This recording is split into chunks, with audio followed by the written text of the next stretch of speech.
नमस्कार, स्वागत है आप सभी का बनो अपना फाइनेंस मिनिस्टर में। मैं हूं आपके साथ कविता थपलियाल और बेहद खास शो हम लेकर आए हैं जहां पर बात होती है आपके इन्वेस्टमेंट पोर्टफोलियो की और आपके इन्वेस्टमेंट पोर्टफोलियो से जुड़े तमाम मुद्दों की, भले ही आपकी फाइनेंशियल प्लानिंग हो या कोई आर्थिक लक्ष्य हो। आज बेहद खास शो है, आपके इन्वेस्टमेंट्स पर बात होगी। शुरुआत करते हैं ऑन द शो के साथ।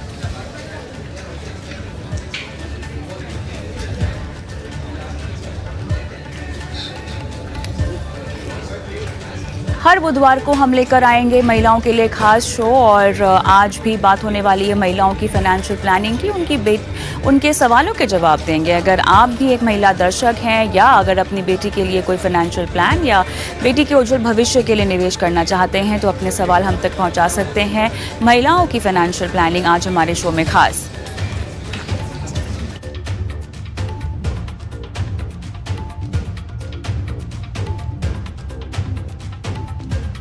नहीं तो म्यूचुअल फंड में निवेश नहीं। म्यूचुअल फंड में केवाईसी के आए नए नियम और नए नियम के मुताबिक कैसे करानी होगी आपको केवाईसी, बताएंगे शो में आज।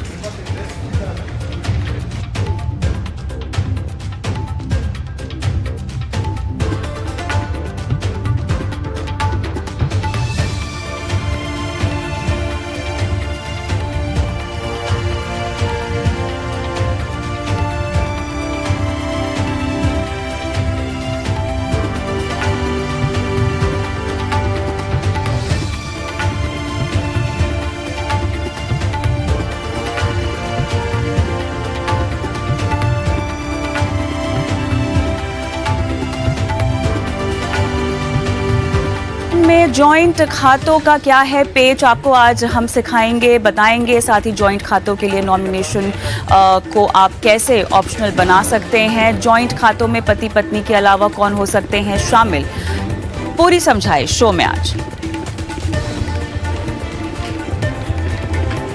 बाजार पर आम चुनाव का असर, एफआईएस की बिकवाली से बाजार में टेंशन, कहां लग रहा है एफआईएस का पैसा, आप अपने पोर्टफोलियो में कैसे बाजार के उतार चढ़ाव से बच सकते हैं, देंगे आपको पूरी समझाइश हमारे खास मेहमान के साथ शो में आज। साथ ही आपको बताएंगे कैसे बनाएं एक संतुलित पोर्टफोलियो। निवेश, insurance, credit card, tax, loan से जुड़ा कोई भी सवाल अगर आप भी हमसे पूछना चाहते हैं तो अपने सवाल हमें व्हाट्सएप कर सकते हैं 9619873567। ये वो नंबर है हमारा जहां पर आप व्हाट्सएप के जरिए अपने सवाल पहुंचा सकते हैं। और साथ ही आप सोशल मीडिया पर भी अगर हमें देख रहे हैं तो अपने सवाल आप यूट्यूब के कॉमेंट बॉक्स में डाल सकते हैं। आपके सवालों के जवाब हम देंगे।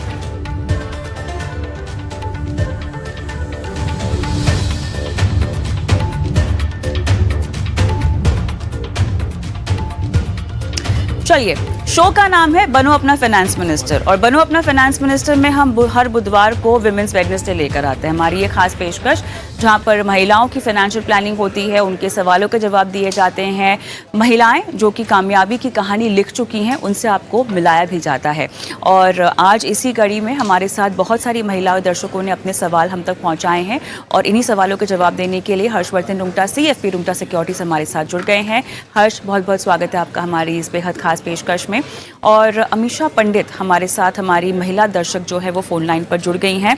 अमीषा जी नमस्कार, गुड इवनिंग मैम। चलिए, मेरे ख्याल से फ़ोन लाइन ड्रॉप हो चुकी है, लेकिन कोशिश होगी इनसे वापस संपर्क करने की, इनसे बातचीत करने की। और जब तक ये हमारे साथ फ़ोन लाइन पर फिर से जुड़े, हर्ष, इनका सवाल हमारे पास है। रिटायरमेंट के लिए 25 लाख रुपए इनको इकट्ठा करने हैं, किस म्यूचुअल फंड में ये निवेश कर सकती हैं और ऐसा निवेश इनको करना है जहाँ पर इसी इन्वेस्टमेंट पोर्टफोलियो से इनको कमाई भी करनी है और वो पैसा निकालना भी है, यानी SWP के ज़रिए इनको वो पैसा निकालना है। और इनकी उम्र 63 साल की है और इसीलिए हमसे ये रिटायरमेंट की प्लानिंग और रिटायरमेंट की पूंजी जो है उसे सही तरीके से निवेश करने की सलाह हमसे मांग रही हैं। और मेरे ख्याल से 5 साल के लिए इनको पैसे इन्वेस्ट करने हैं और 3 साल के बाद इनको SWP करनी है। मुझे लगता है इनके पास 25 लाख रुपए मौजूद हैं जो इनको निवेश करने हैं। हर्ष, अमीषा जी फ़ोन लाइन पर आ जाए तो मुझे पता चल जाएगा और मैं उनको कनेक्ट कर लूँगी, उनसे बातचीत भी कर लूँगी। लेकिन फ़िलहाल जो जानकारी है हमारे पास उसी को लेकर हम चलते हैं हर्ष, क्योंकि फोन लाइन पे लाइव नहीं है तो बहुत डिटेल्स मिसिंग है। 25 लाख रुपए इनके पास है, 5 साल के लिए लगाने हैं और 3 साल के बाद इसी पैसों से इनको SWP भी चाहिए। और कितने रकम की SWP चाहिए उसकी हमें जानकारी नहीं है, कितने सालों तक चाहिए उसकी भी जानकारी हमारे पास नहीं है। तो चलिए, जो भी फिलहाल इन्फॉर्मेशन हमारे पास है उसके मुताबिक आप इनको क्या रेकमेंड करेंगे? 5 साल का निवेश और उसके 3 साल के बाद जो है ये पैसे निकालना चाहती हैं। वेल देखिए कविता, अमीषा जी ने जो पूछा है वो एकदम सिंपल सी, वो रिटायर हो चुकी है, 25 लाख रुपए है इनके पास, 5 साल का टाइम होराइजन लेके चल रही है कि भाई ये पैसे उन्हें ऐसे इन्वेस्ट करने के 5 साल बाद इन्हें वापस निकालना है। क्यों निकालने हैं वो हमें पता नहीं। दूसरी बात उन्होंने ये कही है कि 3 साल बाद उन्हें SWP भी इसी फंड से करना है। तो पहले 3 साल में, विच इज उनकी उम्र 63 से लेकर 66 तक, उन्हें कैसे रेगुलर इनकम आएगी उसका भी हमें पता नहीं है। तो वेल कविता, मैं एक चीज जेनरिकली बताना चाहता हूँ, ये अमीषा जी के क्वेरी को लेके नहीं, या उनके पास उनकी इंफॉर्मेशन हमारे पास नहीं है उस पॉइंट ऑफ व्यू से नहीं। मैं जेनरिकली एक चीज बताना चाहता हूँ कि रिटायरमेंट के बाद में जब आप अपनी पूंजी जो जमा करते हैं, ये चीज ना आप सिर्फ कोई भी स्कीम या खाली टाइम होराइजन देख के नहीं कर सकते। आप अगर कहेंगे कि 5 साल के लिए करना है, कोई स्कीम बता दो, तो वेल रिटायरमेंट के बाद ना बहुत सारी चीजें बदल जाती हैं। आपकी रेगुलर कैश फ्लो कहां से आएगी, आपकी रिस्क एपिटाइट कैसी है। हो सकता है कि हम मार्केट के रिटर्न्स को देखते हुए वो एक्साइटेड हो जाए, कोई भी इन्वेस्टर, और कहे कि नहीं मैं रिस्क ले सकता हूं, लेकिन ये आपकी जिंदगी भर की पूंजी है, आपकी जो कमाई हुई पूंजी है, जो आपको बहुत संभल के और समझ के इन्वेस्ट करना है। रिटायरमेंट के बाद जब हम पैसे जमा करते हैं, कोई भी इन्वेस्टमेंट प्लान बनाते हैं, उसमें कोई सही प्लान या गलत प्लान नहीं होता। उसमें ये होता है कि आपकी सिचुएशन को देखते हुए, आपकी प्रोफाइल को देखते हुए, आपकी जरूरतों को देखते हुए एक प्लान बनाया जाए। हो सकता है कि मार्केट बहुत अच्छा कर रहा हो, लेकिन जो आपकी जरूरतें हैं उस हिसाब से शायद फिक्स डिपॉजिट में पैसे लगाने पड़े, या सीनियर सिटीजन सेविंग स्कीम में पैसे लगाना पड़े जहां पे फिक्स इंटरेस्ट आता हो। तो वो आपके लिए ज्यादा बेटर होगा, रादर देन कि एक ये सोचना कि 5 साल है मेरे पास, क्यों ना मुझे कोई स्कीम बता दो जिसमें पैसे लगा दूं। सो सारे रिटायर्ड इंडिविजुअल्स को, हर्ष, मेरे ख्याल इंक्लूडिंग से अमीषा मेरे साथ फोन लाइन पर भी है। मेरे ख्याल से आप इतनी सलाह दे रहे हैं, थोड़ा सा क्लैरिटी ले लेते हैं, उसके बाद सही और सटीक सलाह ही देते हैं, ताकि हम भी हर तरह की सलाह उनको ना दें। अमीषा जी, बहुत बहुत धन्यवाद मैम, आपने अपना सवाल हमें भेजा। आपकी कुछ डिटेल्स हमारे पास है, लेकिन कुछ डिटेल्स जो हम समझना भी चाहते हैं। 25 लाख रुपए मैम आपके पास अभी मौजूद हैं जो आपको लगाने हैं 5 साल के लिए? अमीषा पंडित जी, आपको मेरी आवाज आ रही है? हाँ हाँ मैम, जी जी, आपका सवाल हमने शो में लिया है। 25 लाख रुपए आपके पास अभी हैं या ये आपको जोड़ने हैं?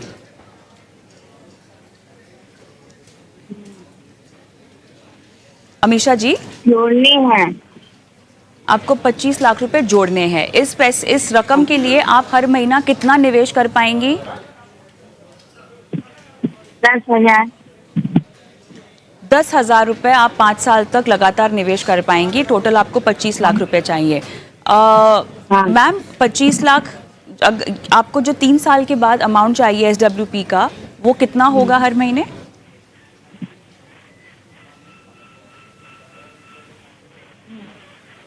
अमीषा जी, हाँ बोलिए। 3 साल के बाद जो आपको हर महीने रकम चाहिए होगी इस पोर्टफोलियो से, मैम वो कितनी होगी? हाँ, कितनी होगी वो रकम, कितना चाहिए होगा हर महीने? 10 से 15,000। हाँ, चलिए ठीक है हर्ष, मेरे ख्याल से थोड़ी बहुत क्लैरिटी आ गई है। 10,000 का निवेश करना है, 25 लाख रुपए जमा करने हैं। उस 25 लाख में से 10 से 15,000 3 साल के बाद जो है इनको अपने हर महीने के खर्च के लिए चाहिए SWP के जरिए।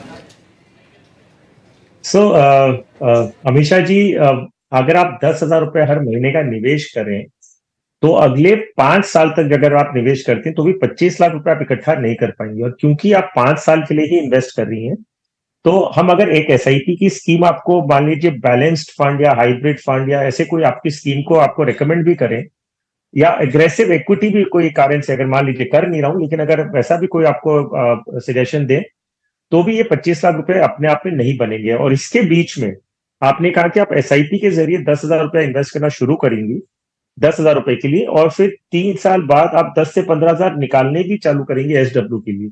तो SW के लिहाज से जब आप चालू करती हैं तो अब SIP तो आपकी बंद होने वाली, क्योंकि आप SIP कर रही हैं और SWP भी कर रही है, तो होने नहीं वाला। तो जहां तक आपके सवाल का जो मैं समझा हूं वो ये है कि 3 साल तक आपको एसआईपी करनी है 10,000 रुपए की, और 3 साल के बाद आपको एसडब्ल्यूपी शुरू करना है, और टोटल में 5 साल तक ही आपको इन्वेस्ट करना है।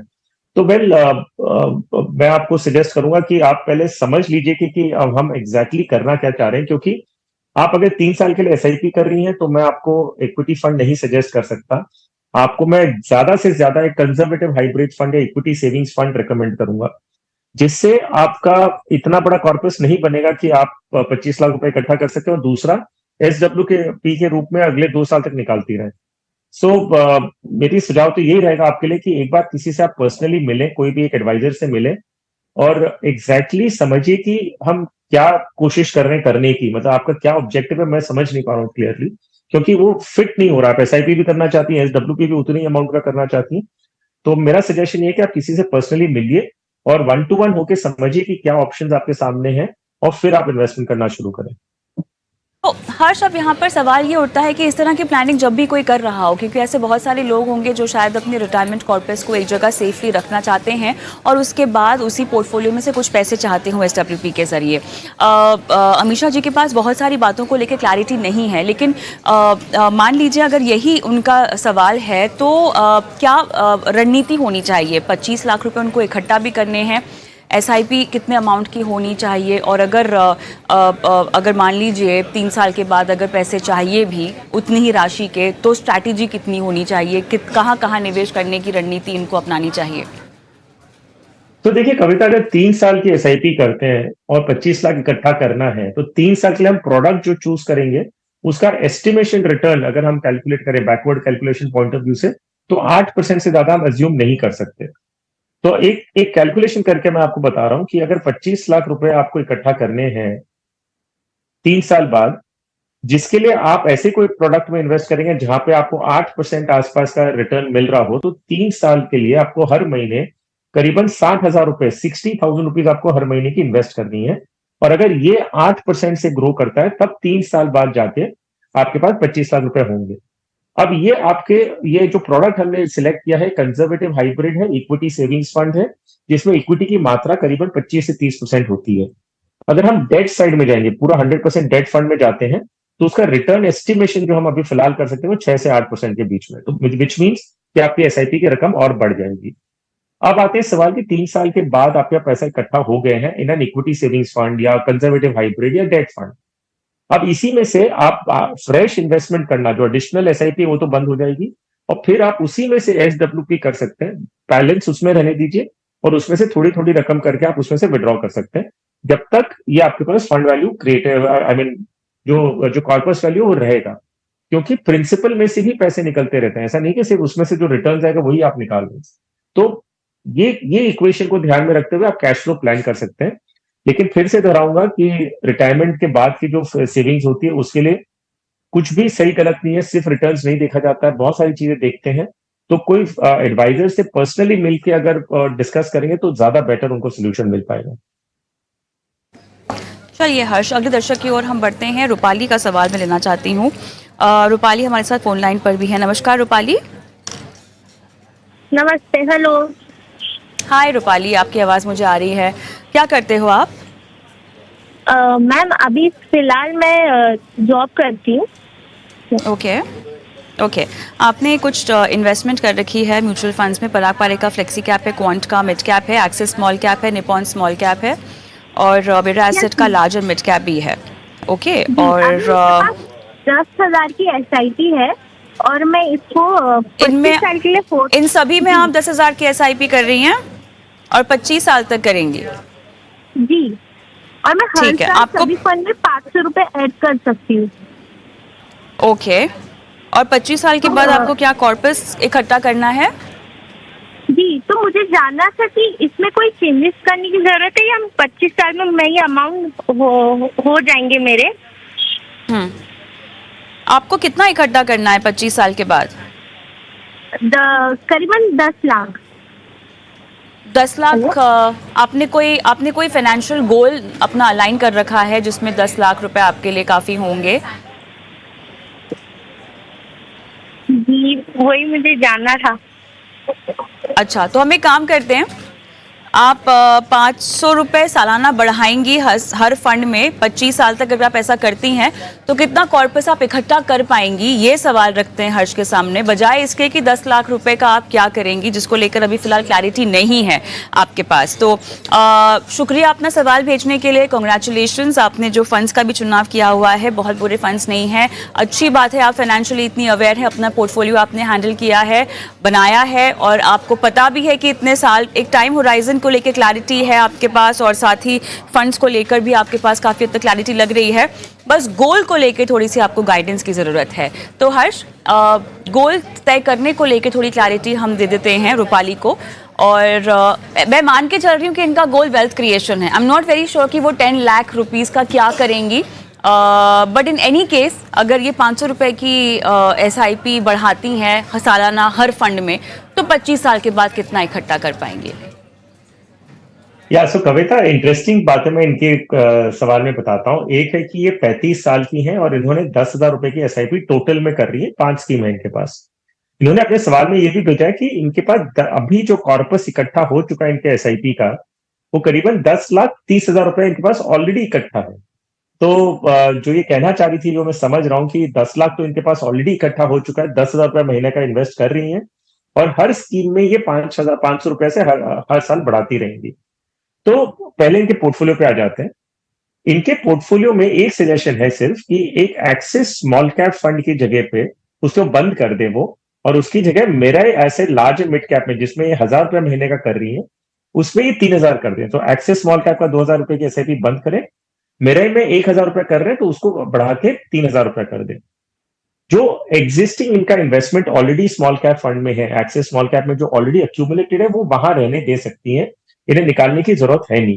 अगर वो चाहे तो वो कंसोलिडेट करना चाहे तो वो भी ठीक है। तो दोनों ऑप्शन मैं उनको दे रहा हूं कि ऐसा कंपल्शन नहीं है कि आपको एग्जिस्टिंग स्कीम में से निकालें, लेकिन निकाल के अगर आप मेरा लार्ज एंड मिड कैप में कंसोलिडेट करते हैं वो भी ठीक है।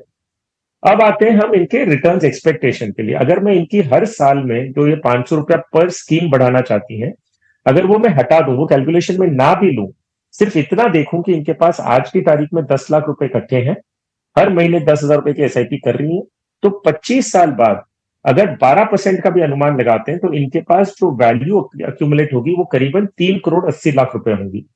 सो रूपाली, जो आप 10 लाख का टारगेट बोल रही हैं, नहीं, आपका जो एग्जिस्टिंग 10 लाख रुपए हैं प्लस जो SIP आप कर रही हैं, अगर ऐसे ही आप 25 साल तक करती रहे और 12% का अनुमान लगाएं, तो आपके पास 25 साल बाद करीबन 3,80,00,000 रुपए होने चाहिए। अब इसमें मैं अगर ये जोड़ूं कि आप 500 रुपए की पर स्कीम, विच मीन्स आप 2,500 रुपए की SIP हर साल बढ़ाएंगी, तो डेफिनेटली आप 4-4.5 करोड़ का कॉर्पस के पास पार निकल जाएंगी। तो ये रहा आपका आपके पोर्टफोलियो पे मेरी राय। और जहां तक गोल्स का सवाल है, जो कविता आपसे कहने की कोशिश कर रही है, वो ये है कि अगर 25 साल बाद आपको कोई फंड की रिक्वायरमेंट है तो आपको इन्फ्लेशन में ध्यान में रखते हुए एक कॉर्पस का टारगेट बनाना पड़ेगा। जो आपके पास आज की तारीख में है सुविधा, तो क्यों ना हम 3.5, 4, 4.5 करोड़ तक का कोई गोल प्लान करें और उस दिशा में सेव करें जो आप आज की तारीख में ऑलरेडी कर रही हैं। रूपाली, क्या आपको और कोई सवाल पूछना है? नहीं मैम, बस इतना ही पूछना था। Okay, all the best, all the best. चलिए हम आगे बढ़ते हैं और अगला सवाल अर्पिता का मैं लूंगी। अर्पिता भी हमारे साथ फोन लाइन पर है। नमस्कार अर्पिता। नमस्ते मैडम। ऑलराइट, आपने निप्पॉन इंडिया का लार्ज कैप और पराग पारे का फ्लेक्सी कैप पोर्टफोलियो में रखा हुआ है। 15 लाख रुपए 10 साल में आपको इकट्ठा करने हैं। क्या आप अपने निवेश को बढ़ाने की क्षमता रखती हैं अर्पिता? हाँ जी मैम, ग्रेजुअली बढ़ा सकती हूँ, थोड़े ज्यादा भी नहीं बढ़ा सकती, थोड़े लेकिन बढ़ा सकते हो। ऑलराइट, आप क्या करते हो अर्पिता, कुछ बताइए अपने बारे में। मैं टीचर हूँ मैडम, प्राइवेट स्कूल में। ऑलराइट, तो आप सेविंग्स भी करती हैं, इन्वेस्टमेंट भी करती हैं, म्यूचुअल फंड्स के अलावा भी कहीं और पैसे लगाती हैं? गोल्ड में और बैंक में डिपॉजिट है। अच्छा, चलिए, गोल्ड खरीदा हुआ है, ज्वेलरी खरीदी हुई है, या गोल्ड में निवेश करती हैं? नहीं मैडम, ज्वेलरी खरीदी है। ज्वेलरी, चलिए ज्वेलरी खरीदी हुई है। ऑलराइट, बस 15 लाख का ही लक्ष्य है 10 साल के बाद? कुछ स्पेसिफिक गोल है जो आपने बांध रखा है 15 लाख से आपको करना है? हाँ जी मैम, आगे बच्चों की शादी वगैरह भी रहती है तो थोड़ा अपनी इनकम से सेविंग रहेगी तो थोड़ा हेल्प मिल जाएगा उस चीज में। ओके, ठीक है। हालांकि I am not very sure कि ये आपके पर्याप्त होंगे 15 लाख रुपए। कोशिश यही होगी कि इससे ज़्यादा के अमाउंट का आप एम करें और निवेश जब भी हो सके आप बढ़ाने की भी हाँ जी मैम, कोशिश करें। पर्याप्त तो नहीं है जी लेकिन हाँ हाँ जी जी वही है, पर्याप्त तो नहीं है लेकिन थोड़ा है, थोड़ा हेल्प मिलेगी कि थोड़ा बर्डन कम रहेगा। हाँ हाँ, बिल्कुल बिल्कुल। थोड़ा नहीं, हम तो कोशिश करेंगे कि पूरा ही बर्डन आपका कम हो जाए। सही इन्वेस्टमेंट स्ट्रैटेजी के जरिए आप इसको अचीव भी कर सकती हैं। निवेश आप कह रही हैं कि आप बढ़ा भी पाएंगी, तो वो बहुत अच्छी बात है। बहरहाल हर्ष की ओर जाते हैं और बताते हैं कि आपको क्या करना चाहिए। हर्ष, फंड्स तो दोनों ही अच्छे हैं, क्या कहेंगे आप कि इनको थोड़ा सा और डाइवर्सिफाई कर लेना चाहिए?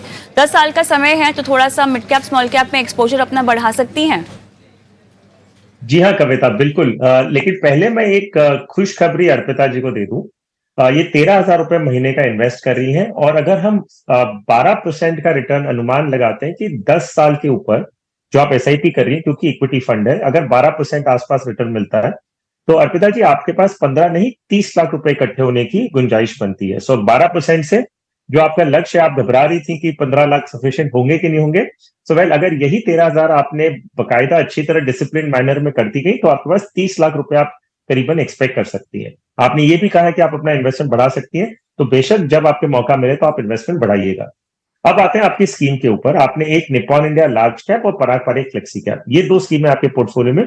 दो स्कीम काफी है, तो वो मैं उस पर टिप्पणी नहीं कर रहा हूं। सिर्फ इतना कहूंगा कि आपका अगर जो इन्वेस्टमेंट मैंडेट देखें, जो लार्ज कैप फंड है वो तो लार्ज कैप कंपनियों में इन्वेस्ट करता है। पराग पर एक फ्लेक्सी कैप है, उसका भी जो मेजर एलोकेशन है वो लार्ज कैप की तरफ ही है। सो आपके पोर्टफोलियो में एसेंशियली मोटा मोटी पूरा इन्वेस्टमेंट और एक छोटा सा हिस्सा दूसरी कैटेगरी में, लेकिन मोटा हिस्सा जो है वो आपका लार्ज कैप में ही है। तो एक सजेशन है, और इसके लिए नहीं कह रहा हूं क्योंकि निप्पॉन इंडिया लार्ज कैप अच्छी स्कीम नहीं है, मैं सिर्फ डाइवर्सिफिकेशन अक्रॉस डिफरेंट कैटेगरी के हिसाब से बता रहा हूं कि आप निप्पॉन इंडिया लार्ज कैप की एसआईपी बंद करके आप निप्पॉन इंडिया का एक मल्टी कैप फंड ले लें। तो आपका फंड हाउस वही रहेगा, फोलियोज वगैरह आपको कोई नए क्रिएट नहीं करने पड़ेंगे, सिर्फ स्कीम बदलनी होगी, और वो है Nippon India multi cap fund. इसमें आपको, जैसे कविता ने कहा था, कि मिड एंड स्मॉल कैप का भी एक्सपोजर थोड़ा मिल जाएगा, जिससे आपके पोर्टफोलियो में लार्ज मिड एंड स्मॉल तीनों रहेंगे, लेकिन लार्ज कैप में ज्यादा एलोकेशन होगा, मिड एंड स्मॉल कैप में थोड़ा, जो एक बाकायदा अच्छा एक एलोकेशन रहेगा, जिसके बेसिस पे आप आगे जाते हुए अगले 10 साल तक इन्वेस्ट कर सकती हैं। ऑलराइट, अर्पिता, कोई सवाल आपको पूछना है हर्ष से? नहीं madam, thank you. All the best. चलिए हम रुकेंगे छोटे से ब्रेक के लिए और सवाल जवाब का सिलसिला जारी है। हर्ष भी हमारे साथ बने हुए हैं।